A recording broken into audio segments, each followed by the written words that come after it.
Can we start with the concept of the album, Perimenopop? Where did that all come about from? Yeah, so this is an album of like disco optimistic pop. This is the first pop album I've made in a while. I made it in a very giddy year. I had all this resurgent success with Murder, and it really put wind in the sails of the little ship Perimenopop.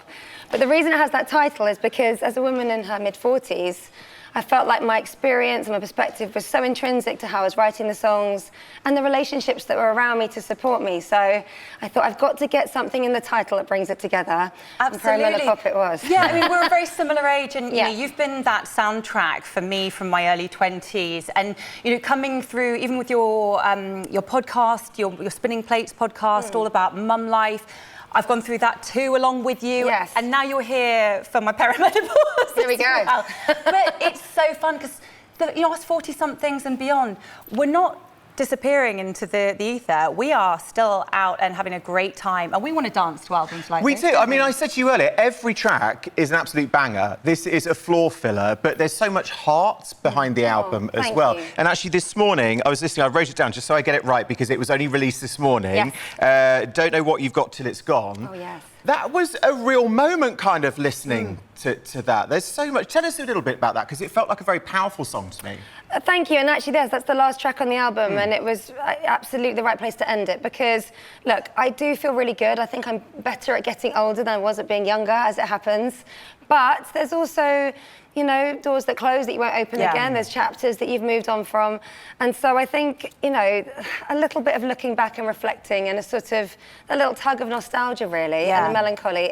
It's okay to look back and feel that feeling and sort of acknowledge it. Can I just say, the cassette that's only available here at QVC is flying out the door No at the moment. way! So busy this morning. So many people are ordering it, which is so cool. It's very cute, I do want to take a moment to dive into the artwork, because that's what's something that I think our kids don't necessarily appreciate, is the sitting, leafing through an album cover. Oh, you know, I think they do, though, because I've got a couple of music lovers in my children, and from my point of view, this is the first point of contact I used to have with any artist I love, and I would pore over it, every detail.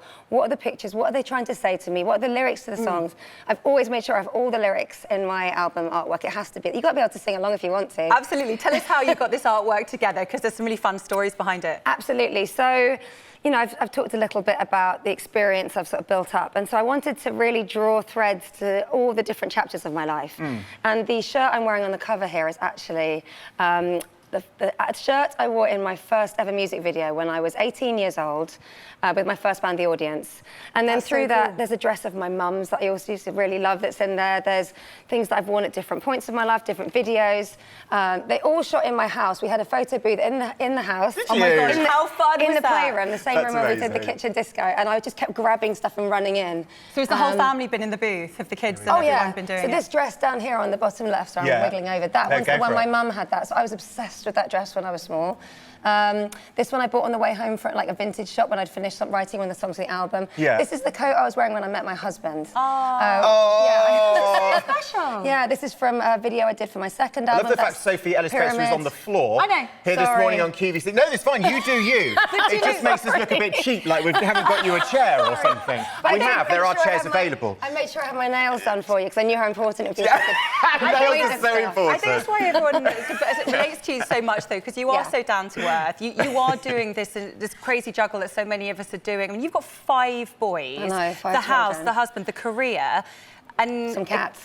Some cats as well. You had too many. You had kittens cats recently, didn't it? To be honest, it's the cats that's tipped me over the edge. Everything was fine until the cats. One cat too many. One cat too many. How are you juggling life? Well, look, this album obviously has my name on the cover, but these clothes and the stories I've been telling you are about the other people around me. And I have lots of support. And I think that's one of the things I love about getting older as well, is you have this community around you and you know the good guys and you've maybe eliminated some of the people that reflected you back at yourself. And you thought, that's not quite right for me. You don't align with me anymore. Yeah, exactly. And there's so many really deep roots around me now. So I have lots of really brilliant people.